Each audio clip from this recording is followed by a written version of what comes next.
हम लोग का डिमांड था कि भाई शिक्षकों को राज्यकर्मी का दर्जा मिलना चाहिए।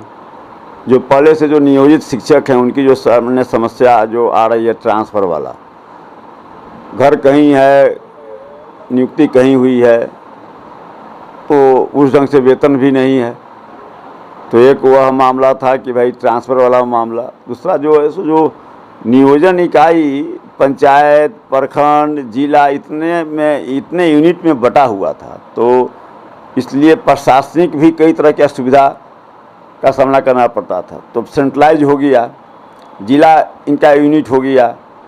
हम लोग नहीं चाहते हैं कि नियुक्ति की प्रक्रिया शुरू हो और फिर कोर्ट में जाकर मामला फंस जाए, क्योंकि पिछले बार आप लोगों ने देखा होगा छठा चरण में जिस ढंग से काफ़ी समय लगा, हर मामला को लेकर लोग कोर्ट चले जाते थे, जिसके कारण काफ़ी विलम्ब हुआ। तो इसलिए इसको ऑल प्रूफ बनाया गया है कि किसी को कोर्ट में जाने का, इसको चैलेंज करने का कोई मौका नहीं मिले।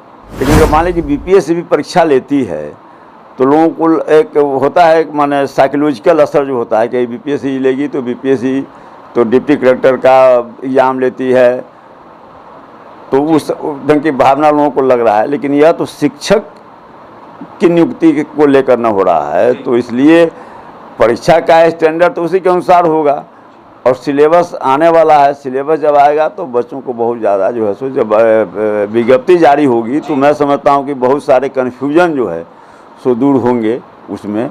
और हम नहीं समझते हैं कि इसमें किसी ढंग का भ्रम होना चाहिए। बिहार के शिक्षक अभ्यर्थियों की नई नियमावली आ गई है, लेकिन देखा जाए तो अभ्यर्थियों के द्वारा लगातार विरोध किया जा रहा है और यह विरोध जो है पूरे बिहार में देखने को मिल रहा है। लगातार अभ्यर्थी पटना के सड़कों पर दिख रहे हैं, तो वहीं बिहार के अनेक जगहों पर दिख रहे हैं। अभ्यर्थियों का यह साफ कहना है कि नई नियमावली जो है वो सही नहीं है। अभ्यर्थियों का कई सारा आरोप बिहार सरकार पर जो है देखने को मिल रहा है। तो वहीं हमारे साथ बात करने के लिए राजद प्रवक्ता चितरंजन गगन है, जुड़ेंगे, बात करेंगे। चितरंजन गगन जी, लगातार शिक्षक अभ्यर्थियों को लेकर आप बयान देते रहते हैं या फिर हमेशा सब कुछ बताते रहते हैं बहाली को लेकर। अब देखा जाए तो नई नियमावली आ गई है और अभ्यर्थी विरोध प्रदर्शन कर रहे, कह रहे हैं कि नई नियमावली सही नहीं है, परीक्षा जो लिया जा रहा है वो बिल्कुल सही नहीं है, अभ्यर्थियों के हित में नहीं है। नहीं, देखिए जो नियमावली आई है, या तो माने वे इसको समझ नहीं रहे हैं, ठीक से पढ़े नहीं हैं, लेकिन काफ़ी सोच समझ कर यह नियमावली आई है।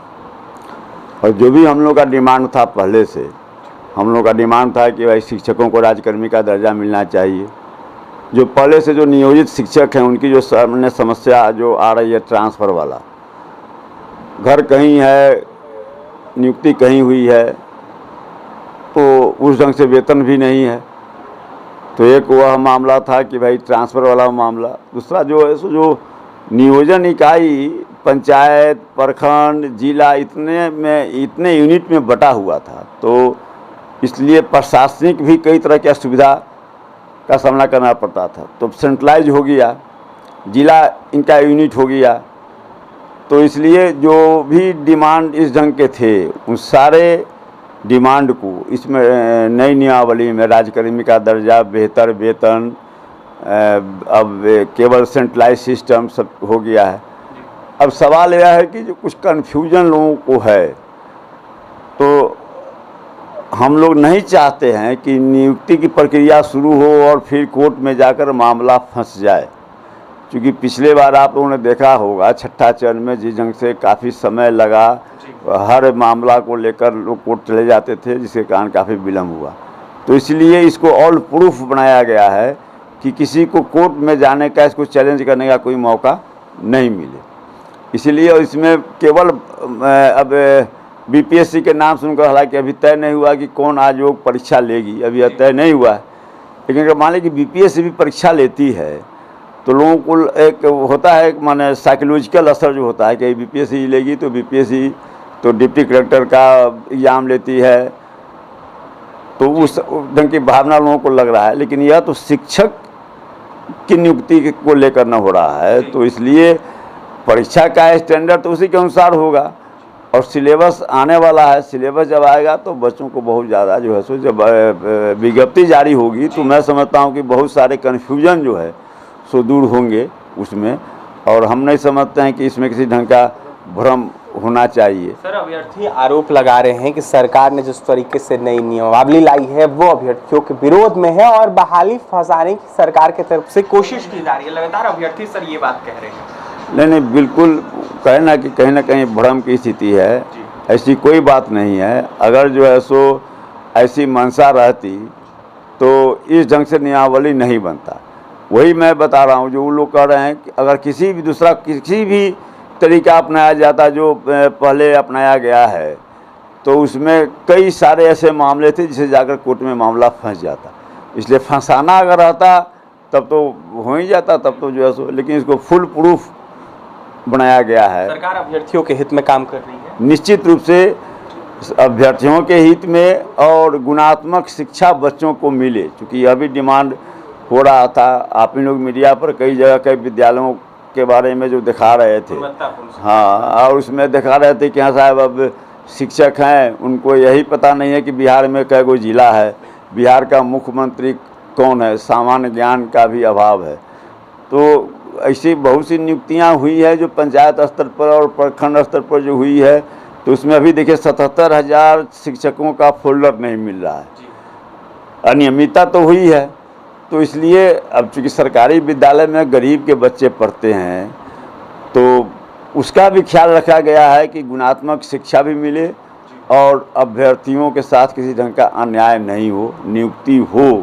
जब हमको लाखों लाख शिक्षक बहाल करना है तो उनमें विलम्ब नहीं होना चाहिए, उनकी नियुक्ति होनी चाहिए। अभ्यर्थियों के द्वारा सर यह कहा जा रहा है कि सरकार ने 4 साल इंतजार करवाया, पहले भी हम लोगों ने एग्जाम दिया, अभ्यर्थियों ने कहा है कि 2-2 एग्जाम हमने दिया है और जिसके बाद फिर से एक एग्जाम, ये क्यों हो रहा है? लगातार अभ्यर्थी सर सवाल कर रहे हैं सरकार। नहीं, देखिए 4 साल विलम्ब हुआ, इसके लिए महागठबंधन सरकार तो अभी 8 महीना हुआ है, और 8 महीना हुआ है और उसी समय से प्रक्रिया शुरू हो गई, इसके नियुक्ति के दिशा में काम शुरू हो गया।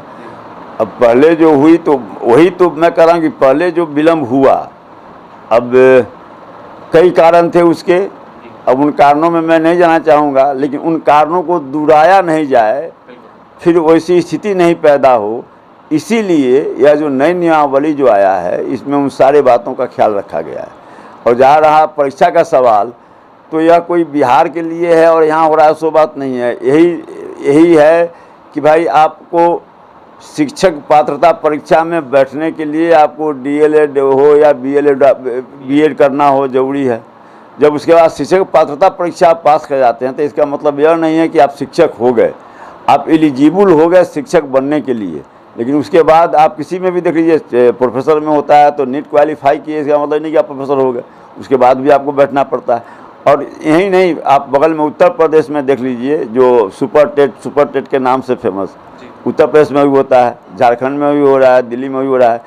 केंद्रीय विद्यालय जो हैं, नवोदय विद्यालय हैं, सैनिक स्कूल है, उन सारे विद्यालयों में यही सिस्टम है कि आप शिक्षक पात्रता परीक्षा पास कर गए, उसके बाद उसके द्वारा जो आयोजित परीक्षा होगा उसमें आपको बैठना होगा, उसमें आप अगर आते हैं तो आपकी नियुक्ति होगी। जिन अभ्यर्थियों के द्वारा विरोध किया जा रहा है, उन अभ्यर्थियों को चित्तरंजन गगन क्या संदेश दें? मैं उन्हें यही कहूँगा कि आप इसको ठीक से समझिए और किसी भ्रम में नहीं माने पड़ना है। सरकार आपके हित के लिए काम कर रही है, वहाँ फंसाने की मंशा रहती तो इस ढंग का नियमावली नहीं बनता। और व्यक्तिगत रूप से मैं तो इन लोगों से जुड़ा रहा हूँ, इनकी आवाज़ को उठाते रहा हूँ, विपक्ष में माने रहे हूँ, और कोई आज से नहीं, मैं छात्र नेता था उस समय बेरोजगारी को लेकर लड़ा हूँ, सफलता भी मिला है। तो सफलता प्राप्त करना है, केवल माने इसको राजनीति का मुद्दा हम कभी नहीं बनाए हैं, ना हम उस रूप में इसको देखते हैं। अभ्यर्थी जो डरे हुए हैं, सहमे हुए हैं, जो एग्जाम से परेशान हैं, उनको क्या? एग्जाम के नाम पर हम लोग, ये शिक्षक का काम है शिक्षा देना, परीक्षा लेना, वो तो उनको ज़िंदगी भर चलता रहेगा। तो इसलिए शिक्षक अगर परीक्षा से डरेगा तो कैसे काम चलेगा? स्वाभाविक है, क्योंकि अभी शिक्षक बने नहीं हैं, लेकिन शिक्षक बनने के बाद उनको लगातार परीक्षा लेना है। एक होता है, चूँकि मैंने अब परीक्षा के नाम पर हर किसी को थोड़ा होता है कि परीक्षा लेना है। अगर हम ही को हो कि हाँ आप मैंने हमसे बाइट ले रहे हैं, परीक्षा ले रहे हैं, तो हम भी थोड़ा असर होता है कि साइकोलॉजिकल असर होता है, वो कोई अथी नहीं है, लेकिन धीरे धीरे वो कम हो जाएगा। कई तरह की शंकाएँ लोगों को, सबसे बड़ी शंका यह है कि लोगों को लग रहा है कि भाई BPSC क्या स्टैंडर्ड होता है परीक्षा का, लेकिन ये नहीं समझ रहे हैं कि स्टैंडर्ड होता है तो उसके किस पद के लिए हो रहा है। शिक्षक के लिए हो रहा है तो शिक्षक के लिए जो है सो अब डिप्टी कलेक्टर का योग्यता नहीं न माननी चाहिए। इसलिए इस भय को दिल से निकाल देना पड़ेगा। अब सवाल है कि जो इस लायक भी नहीं है, जो माने सामान्य ज्ञान जो एक होना चाहिए वो भी अगर नहीं है, तब तो सिलेबस आएगा। सिलेबस आने के बाद में बहुत सारी हमको लगती है कि जो भ्रम है, भ्रम की स्थितियाँ वो दूर हो जाएगी। अभ्यर्थियों को समय दिया जाएगा सर, क्योंकि देखा जाए तो 4 साल से अभ्यर्थियों ने तैयारी नहीं किया है और सरकार ने जिस तरीके से नई नियमावली लाई है उसमें कहा गया परीक्षा नहीं, हाँ नहीं, छात्रों का डिमांड है कि समय मिलना चाहिए, तो समय कुछ तो रहेगा ही, लेकिन ज़्यादा इसको टालना भी नहीं है। 2023 के अंदर ही नियुक्ति की प्रक्रिया सब पूरी होनी चाहिए। और एक चीज़ उसमें जो कर रहे हैं कि जो भी बैठेंगे उसमें कोई दूसरे तो बैठेंगे नहीं, वही ना बैठेंगे जो माने पात्रता परीक्षा जो पास कर चुके हैं, तो सबका स्टैंडर्ड एक ही है। इसलिए कंपटीशन है, लेकिन कंपटीशन में तो सारे वही एक ही स्टैंडर्ड के लोग हैं। इसलिए समय कुछ तो समय ज़रूर मिलेगा, लेकिन यह भी ख्याल रखना है कि माने नियुक्ति 2023 के अंदर में होना चाहिए, फिर उसमें उसी हिसाब से समय एडजस्ट होगा, हमको लगता है।